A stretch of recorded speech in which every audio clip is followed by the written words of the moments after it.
Section 16 of The Scarlet Letter by Nathaniel Hawthorne. This recording is in the public domain. Chapter 13. Another View of Hester. In her late, singular interview with Mr. Dimmesdale, Hester Prynne was shocked at the condition to which she found the clergyman reduced. His nerves seemed absolutely destroyed. His moral force was abased into more than childish weakness. It grovelled helpless on the ground, even while his intellectual faculties retained their pristine strength, or had perhaps acquired a morbid energy which disease only could have given them. With her knowledge of a train of circumstances hidden from all others, she could readily infer that, besides the legitimate action of his own conscience, a terrible machinery had been brought to bear, and was still operating on Mr. Dimmesdale's well-being and repose.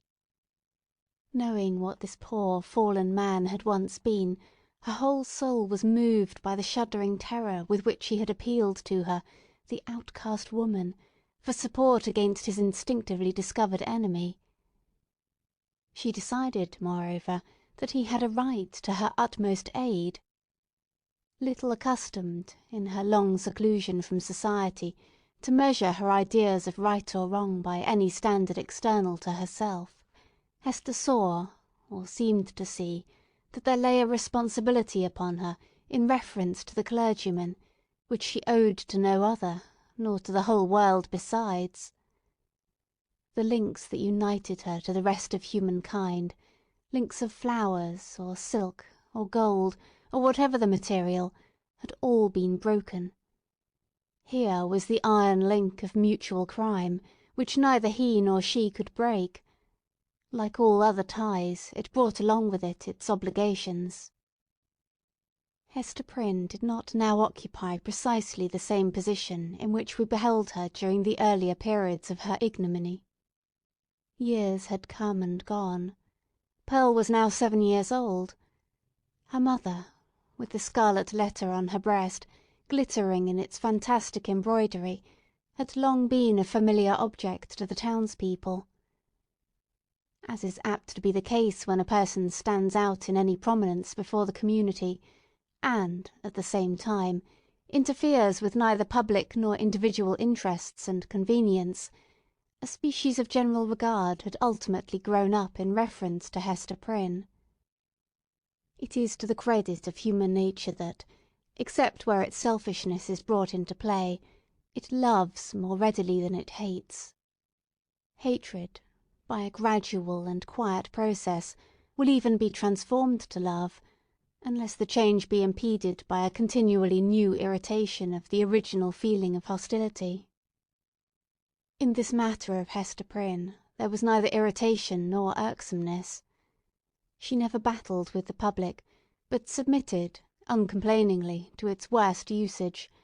She made no claim upon it, in requital for what she suffered. She did not weigh upon its sympathies.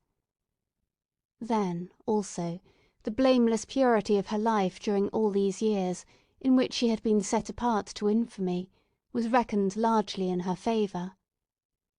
With nothing now to lose, in the sight of mankind, and with no hope, and seemingly no wish of gaining anything, it could only be a genuine regard for virtue that had brought the poor wanderer back to its paths. It was perceived, too, that while Hester never put forward even the humblest title to share in the world's privileges, further than to breathe the common air and earn daily bread for little Pearl and herself by the faithful labour of her hands, she was quick to acknowledge her sisterhood with the race of man, whenever benefits were to be conferred. None so ready as she to give of her little substance to every demand of poverty, even though the bitter-hearted pauper threw back a gibe in requital of the food brought regularly to his door, or the garments wrought for him by the fingers that could have embroidered a monarch's robe.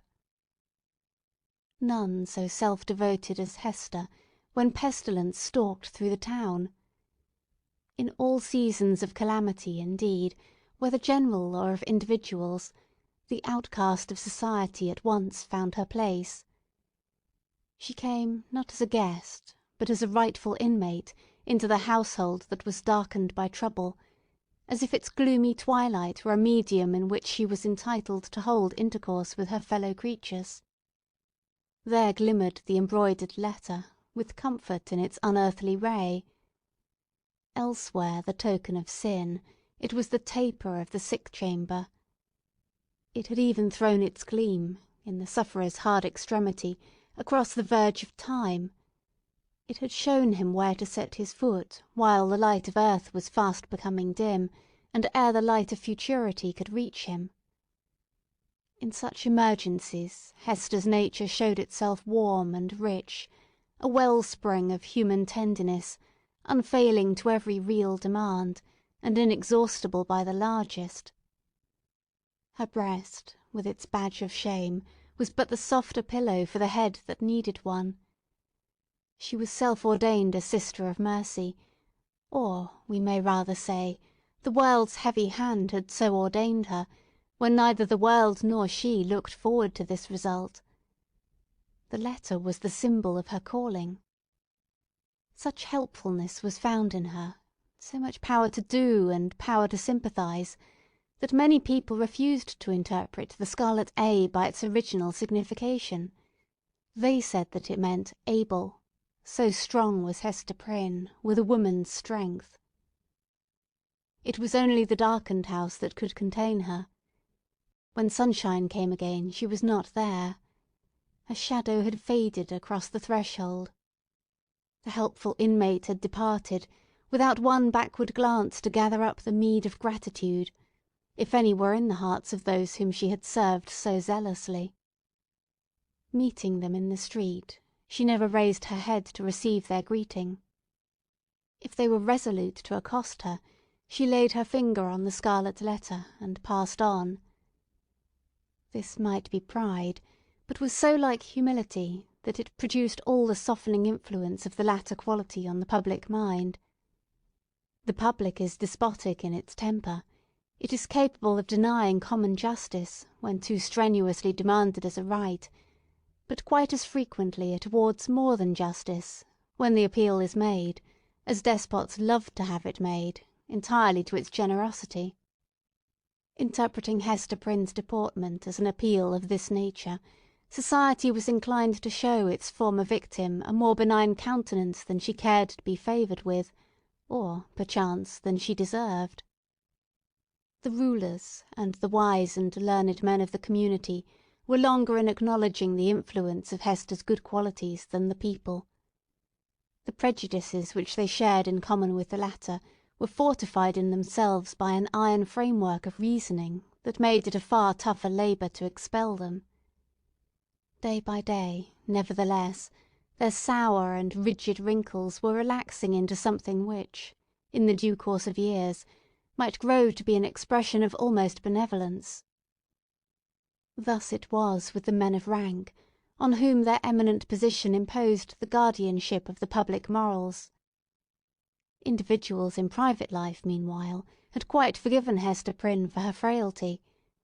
Nay, more, they had begun to look upon the scarlet letter as the token, not of that one sin, for which she had borne so long and dreary a penance, but of her many good deeds since. "Do you see that woman with the embroidered badge?" they would say to strangers. "It is our Hester, the town's own Hester, who is so kind to the poor, so helpful to the sick, so comfortable to the afflicted." Then, it is true, the propensity of human nature to tell the very worst of itself, when embodied in the person of another, would constrain them to whisper the black scandal of bygone years. It was none the less a fact, however, that in the eyes of the very men who spoke thus, the scarlet letter had the effect of a cross on a nun's bosom. It imparted to the wearer a kind of sacredness, which enabled her to walk securely amid all peril. Had she fallen among thieves, it would have kept her safe. It was reported, and believed by many, that an Indian had drawn his arrow against the badge, and that the missile struck it, but fell harmless to the ground. The effect of the symbol, or rather of the position in respect to society that was indicated by it, on the mind of Hester Prynne herself, was powerful and peculiar. All the light and graceful foliage of her character had been withered up by this red-hot brand, and had long ago fallen away, leaving a bare and harsh outline, which might have been repulsive had she possessed friends or companions to be repelled by it. Even the attractiveness of her person had undergone a similar change. It might be partly owing to the studied austerity of her dress, and partly to the lack of demonstration in her manners. It was a sad transformation, too, that her rich and luxuriant hair had either been cut off, or was so completely hidden by a cap that not a shining lock of it ever once gushed into the sunshine.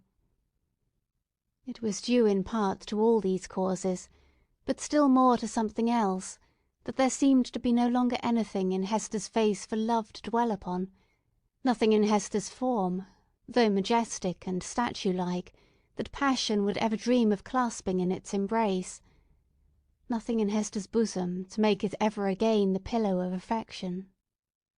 Some attribute had departed from her, the permanence of which had been essential to keep her a woman. Such is frequently the fate, and such the stern development, of the feminine character and person, where the woman has encountered and lived through an experience of peculiar severity. If she be all tenderness, she will die. If she survive, the tenderness will either be crushed out of her, or, and the outward semblance is the same, crushed so deeply into her heart that it can never show itself more.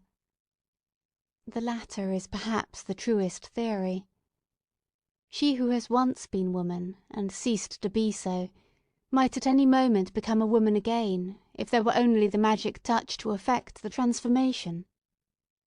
We shall see whether Hester Prynne were ever afterwards so touched, and so transfigured. Much of the marble coldness of Hester's impression was to be attributed to the circumstance that her life had turned, in a great measure, from passion and feeling to thought. Standing alone in the world, alone as to any dependence on society, and with little Pearl to be guided and protected, alone and hopeless of retrieving her position, even had she not scorned to consider it desirable, she cast away the fragments of a broken chain. The world's law was no law for her mind.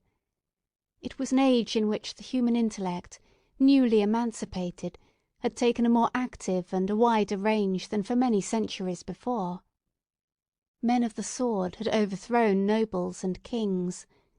Men bolder than these had overthrown and rearranged, not actually, but within the sphere of theory, which was their most real abode, the whole system of ancient prejudice, wherewith was linked much of ancient principle. Hester Prynne imbibed the spirit. She assumed a freedom of speculation, then common enough on the other side of the Atlantic, but which our forefathers, had they known it, would have held to be a deadlier crime than that stigmatized by the Scarlet Letter.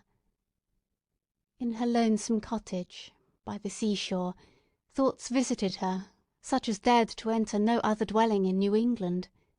Shadowy guests, that would have been as perilous as demons to their entertainer, could they have been seen so much as knocking at her door. It is remarkable that persons who speculate the most boldly often conform with the most perfect quietude to the external regulations of society. The thought suffices them, without investing itself in the flesh and blood of action. So it seemed to be with Hester. Yet, had little Pearl never come to her from the spiritual world, it might have been far otherwise. Then she might have come down to us in history, hand in hand with Anne Hutchinson, as the foundress of a religious sect. She might, in one of her phases, have been a prophetess. She might, and not improbably would, have suffered death from the stern tribunals of the period, for attempting to undermine the foundations of the Puritan establishment. But in the education of her child, the mother's enthusiasm of thought had something to wreak itself upon. Providence, in the person of this little girl, had assigned to Hester's charge the germ and blossom of womanhood, to be cherished and developed amid a host of difficulties. Everything was against her. The world was hostile.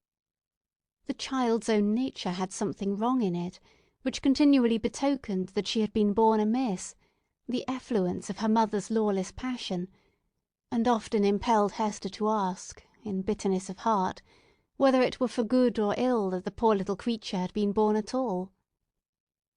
Indeed, the same dark question often rose into her mind with reference to the whole race of womanhood. Was existence worth accepting, even to the happiest among them? As concerned her own individual existence, she had long ago decided in the negative, and dismissed the point as settled. A tendency to speculation, though it may keep woman quiet, as it does man, yet makes her sad. She discerns, it may be, such a hopeless task before her. As a first step, the whole system of society is to be torn down and built up anew. Then the very nature of the opposite sex, or its long hereditary habit, which has become like nature, is to be essentially modified, before woman can be allowed to assume what seems a fair and suitable position. Finally, all other difficulties being obviated, woman cannot take advantage of these preliminary reforms until she herself shall have undergone a still mightier change, in which, perhaps, the ethereal essence, wherein she has her truest life, will be found to have evaporated. A woman never overcomes these problems by any exercise of thought. They are not to be solved, or only in one way. If her heart chance to come uppermost, they vanish. Thus Hester Prynne, whose heart had lost its regular and healthy throb, wandered without a clue in the dark labyrinth of mind, now turned aside by an insurmountable precipice, now starting back from a deep chasm. There was wild and ghastly scenery all around her, and a home and comfort nowhere. At times a fearful doubt strove to possess her soul, whether it were not better to send Pearl at once to heaven, and go herself to such futurity as eternal justice should provide. The scarlet letter had not done its office. Now, however, her interview with the Reverend Mr. Dimmesdale, on the night of his vigil, had given her a new theme of reflection, and held up to her an object that appeared worthy of any exertion and sacrifice for its attainment. She had witnessed the intense misery beneath which the minister struggled, or, to speak more accurately, had ceased to struggle. She saw that he stood on the verge of lunacy, if he had not already stepped across it. It was impossible to doubt that, whatever painful efficacy there might be in the secret sting of remorse, a deadlier venom had been infused into it by the hand that proffered relief. A secret enemy had been continually by his side, under the semblance of a friend and helper, and had availed himself of the opportunities thus afforded for tampering with the delicate springs of Mr. Dimmesdale's nature. Hester could not but ask herself whether there had not originally been a defect of truth, courage, and loyalty on her own part, in allowing the minister to be thrown into a position where so much evil was to be foreboded, and nothing auspicious to be hoped. Her only justification lay in the fact that she had been able to discern no method of rescuing him from a blacker ruin than had overwhelmed herself, except by acquiescing in Roger Chillingworth's scheme of disguise. Under that impulse she had made her choice, and had chosen, as it now appeared, the more wretched alternative of the two. She determined to redeem her error so far as it might yet be possible. Strengthened by years of hard and solemn trial, she felt herself no longer so inadequate to cope with Roger Chillingworth as on that night, abased by sin, and half maddened by the ignominy that was still new, when they had talked together in the prison chamber. She had climbed her way since then to a higher point. The old man, on the other hand, had brought himself nearer to her level, or perhaps below it, by the revenge which he had stooped for. In fine, Hester Prynne resolved to meet her former husband, and do what might be in her power for the rescue of the victim on whom he had so evidently set his grip. The occasion was not long to seek. One afternoon, walking with Pearl in a retired part of the peninsula, she beheld the old physician, with a basket on one arm, and a staff in the other hand, stooping along the ground, in quest of roots and herbs to concoct his medicine withal. Section 17